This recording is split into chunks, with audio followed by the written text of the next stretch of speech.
中国五冠末、魏の武将李天、李万世になぞらえられた日本の戦国武将は、酒井久蔵、織田信長に仕えた武将、酒井久蔵久常です。こんにちは、筆案フラフラ祭と申します。このチャンネルでは、江戸時代後期の書籍、英傑三国志伝を紹介しています。英傑三国志伝は、絵本対抗記と通俗三国志の人物を比較した書籍です。英傑三国志伝では、通俗三国志に登場するあまたの武将たちを、その様々な逸話や家族関係に基づき、絵本対抗期の侍たちと対比しており、例えば毛利輝元と孫権の対比など、その例えの巧妙さに感心させられます。さて今回は、織田信長の家臣として知られる酒井久蔵が、魏の武将李天になぞらえられているというお話です。酒井久蔵こと酒井久常は、前回ご紹介した酒井右近正久の息子です。酒井久蔵と正久の親子は共に織田信長に仕えました。酒井久蔵の年齢には諸説ありますが、初陣は少なくとも13歳頃のようです。初陣は信長の観音寺攻めと呼ばれるもので、近江の佐々木六角氏との戦いでした。この絵は絵本対抗期の挿絵で、酒井久蔵、武部源八郎を切ると説明書きが入っています。画面左に佐々木六角型の兵が2人います。このうちの1人が武部源八郎なのでしょう。画面右にいて、刀を振り上げているのが父親の酒井右近。そしてその横の黒い馬の上で、体に比べて長すぎるように見える刀を、今まさに抜こうとしている若武者が酒井久蔵です。足の位置を見ると馬にうまくまたがることができていません。久蔵がまだ子供で、体がまだ十分に大きくなっていないことを表す挿絵になっています。なお、酒井久蔵を描いた絵では、馬にうまく乗れていない様子を描くのがパターンになっているようです。例えばこれは、絵本豊臣訓後期の酒井久蔵です。馬に比べて小さい体であることがわかります。戦国時代というのはこのような年齢の若者を戦場に連れて行ったのだなぁと考えさせられますね。このように初陣ですでに活躍し、その功に対して信長からも、室町将軍である足利義昭からも感情、つまりお褒めの言葉を賜ったという記録があるようです。また容姿が美しい美道であり、信長の寵愛を受けていたともされています。しかしその初陣の2年後、酒井久蔵は元亀元年、1570年の姉川の戦いで亡くなりました。姉川の戦いは、織田徳川連合軍が浅井朝倉連合軍を迎え撃った大規模合戦です。近江の国姉川河原で両者が激しくぶつかり合い、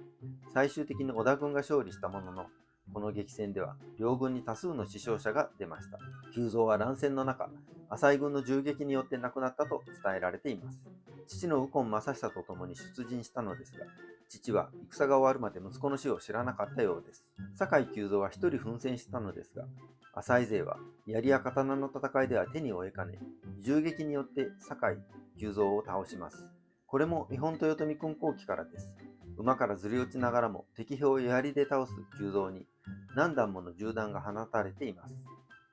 亡くなった時の年齢は16歳でした。酒井久蔵が若い年齢で戦場に赴き討ち死にしたというこのエピソードは、後の日本人の心を強く打つものだったようです。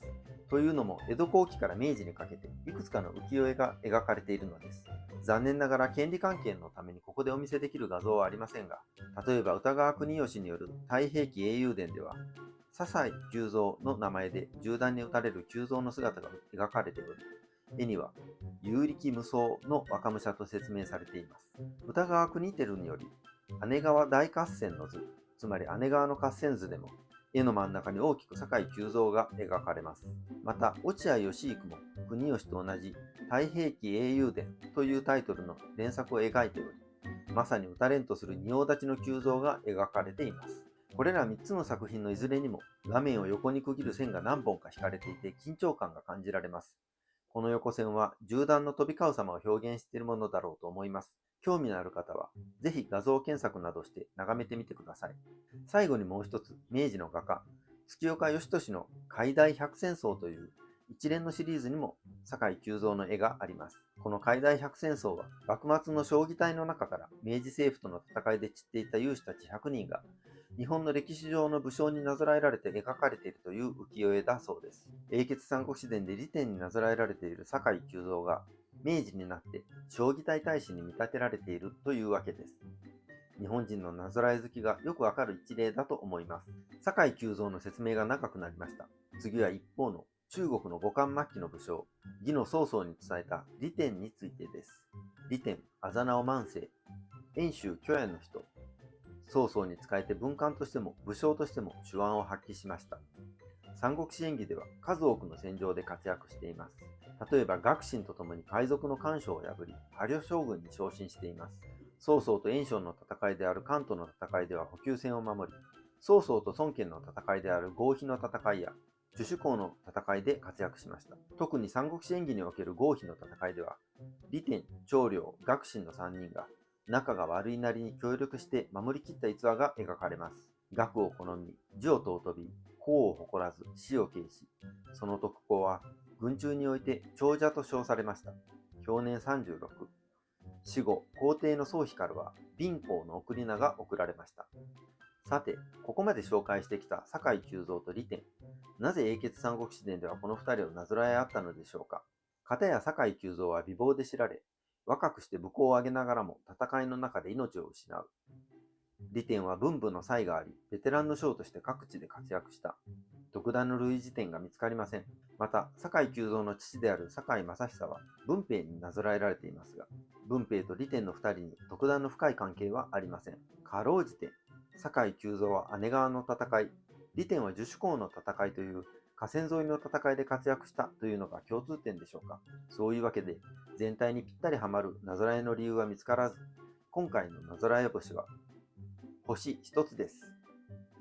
父の酒井右近正久の時もそうでしたが、作者周宗庵にも難しいなぞらえだったということでしょう。最後に英傑三国志伝の原文をご紹介しておきます。淡々とエピソードを記載しがちの英傑三国志伝としては珍しく、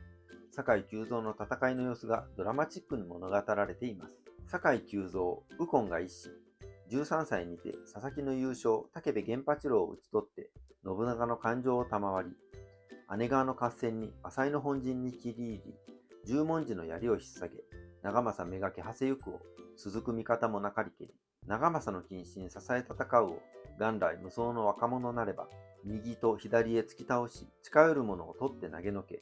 しばしがほどに手負い死人の山を突き、長政が前三反ばかりになりければ、浅井の友人、早川馬之丞も討たる。一人の急増に鉄砲百余艇、筒先を揃え一度にぶっ放せば、無残なるかな。胸板に弾打ち当てられ、そのまま倒れ死にたり。誠に言うは、魏の破虜将軍、利天がごとし。さて、次はどの武将がどの三国の英雄になぞらえられているのでしょうか。それは次回の講釈、お楽しみに。筆案フラフラ祭でした。